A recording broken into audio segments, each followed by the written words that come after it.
ಎಲ್ಲರಿಗೂ ತಿಳಿದಿರುವಂತೆ Kannambadi ಕಟ್ಟೆಯನ್ನ ಕಟ್ಟಿಸಿದ್ದು sir M ವಿಶ್ವೇಶ್ವರಯ್ಯನವರು. ಆದರೆ ಅಸಲಿ ಸತ್ಯ ಏನಂದ್ರೆ, ವಿಶ್ವೇಶ್ವರಯ್ಯನವರಿಗೂ ಮೊದಲೇ ಇಂಥದ್ದೊಂದು ಅಣೆಕಟ್ಟೆಯನ್ನ ನಿರ್ಮಾಣ ಮಾಡಬೇಕು ಅಂತ ಕನಸು ಕಂಡವ ಟಿಪ್ಪು ಸುಲ್ತಾನ. ಈ ಅಣೆಕಟ್ಟೆಯನ್ನ ನಿರ್ಮಿಸಲು ಆತ ಬಹಳವೇ ಪ್ರಯತ್ನಿಸಿದ. ಇದನ್ನ ಸಾಕಾರಗೊಳಿಸಲು ತಾನು ಬದುಕಿರುವವರೆಗೂ ಹಲವು ರೀತಿಗಳಲ್ಲಿ ಯತ್ನಿಸಿ ಸೋತಿದ್ದ. ಆದರೆ ಆ ನಂತರದಲ್ಲಿ ಟಿಪ್ಪುವಿನ ಕನಸು ಈಡೇರಿಸಿದ್ದ ಮೈಸೂರು ಒಡೆಯರಾಗಿದ್ದ ನಾಲ್ವಡಿ ಕೃಷ್ಣರಾಜರ ಮೂಲಕ. ಅದು ಕೇವಲ ಜವಾಬ್ದಾರಿಯಾಗಿರದೆ ನಾಲ್ವಡಿ ಕೃಷ್ಣರಾಜ ಒಡೆಯರ್ ಹೆಬ್ಬಯಕೆಯೂ ಆಗಿತ್ತು.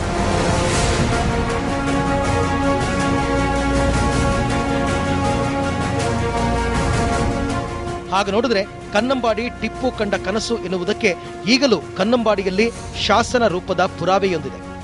1911 ಅಕ್ಟೋಬರ್ ನವೆಂಬರ್ ತಿಂಗಳಲ್ಲಿ ಶಿಲಾನ್ಯಾಸ ಮಾಡ್ತಾರೆ.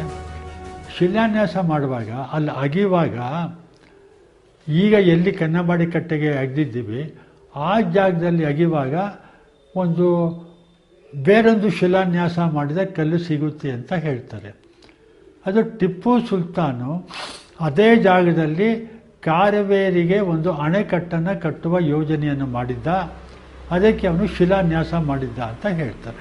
1911ರಲ್ಲಿ ಅದು ಸಿಗುತ್ತೆ. ಇವರು ಕಾಕತಾಳಿ ಏನು ಅಂದರೆ, ನಾಲ್ವಡಿಯವರ ಈ ಯೋಜನೆಗೆ ಎಲ್ಲಿ ಅಗಿತಾರೆ ಅದೇ ಹಳ್ಳದಲ್ಲಿ ಅದು ಸಿಗುತ್ತೆ. ಅವನು 1794ರಲ್ಲಿ ಟಿಪ್ಪು ಶಿಲಾನ್ಯಾಸ ಮಾಡಿದ್ದ ಅನ್ನುವಂಥ ಕಲ್ಲು ಪರ್ಷಿಯನ್ ಭಾಷೆಯಲ್ಲಿ ಸಿಗುತ್ತೆ.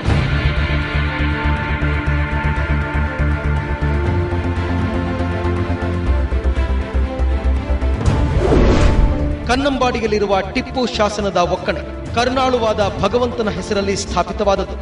ಪೈಗಂಬರ್ ಮಹಮ್ಮದರ ಜನ್ಮದಿನದಿಂದ ಪ್ರಾರಂಭವಾದ ಸಾರಮಾನ ಶಕಿಯ 1221ನೆಯ ತೇದಿಯಾದ ಸೋಮವಾರ ಶುಭ ದಿವಸ, ಸೂರ್ಯೋದಯ ಪೂರ್ವ ಅರುಣೋದಯ ಕಾಲದಲ್ಲಿ ಶುಕ್ರಗ್ರಹ ಬಲಯುಕ್ತವಾದ ವೃಷಭ ಲಗ್ನದಲ್ಲಿ ಭಗವಂತನ ಛಾಯಾ ಸ್ವರೂಪರಾದ ಹಜರತ್ ಟಿಪ್ಪು ಸುಲ್ತಾನರಾದ ನಾವು ಭಗವಂತನ ದಯೆಯಿಂದ ಖಲೀಫ ಪದವಿಯಲ್ಲಿದ್ದು, ಜಗತ್ತಿಗೆ ಸಾರ್ವಭೌಮರಾದ ಪೈಗಂಬರ್ ಮಹಮ್ಮದರ ಪ್ರೇರಣಾದಾಯಕರಾದ ವೈಸರಾಯರ ಸಹಕಾರದಿಂದ ರಾಜಧಾನಿಯ ಪಶ್ಚಿಮ ದಿಕ್ಕಿನಲ್ಲಿ ಕಾವೇರಿಗೆ ಅಡ್ಡಲಾಗಿ ಅಣೆಕಟ್ಟೆಯನ್ನ ಕಟ್ಟಲು ಶಂಕುಸ್ಥಾಪನೆ ಮಾಡುತ್ತಿದ್ದೇವೆ.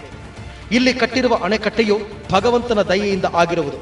ನಮ್ಮಿಂದ ಶಾಶ್ವತವಾಗಿ ಕೊಡಲ್ಪಟ್ಟಿರುವ ಈ ಕೊಡುಗೆಗೆ ಯಾರಾದರೂ ಶಿಷ್ಟಾಚಾರ ಮೀರಿ ನಡೆದರೆ ಅಂಥವನು ಮನುಷ್ಯ ಕುಲಕ್ಕೆ ಅನರ್ಹನು, ಸೈತಾನನು, ರೈತರಿಗೆ ಮಾತ್ರವಲ್ಲ ಅಖಿಲ ಜಗತ್ತಿಗೂ ದ್ರೋಹ ಬಗೆದವನು ಎಂದು ಭಾವಿಸಲ್ಪಡುವನು.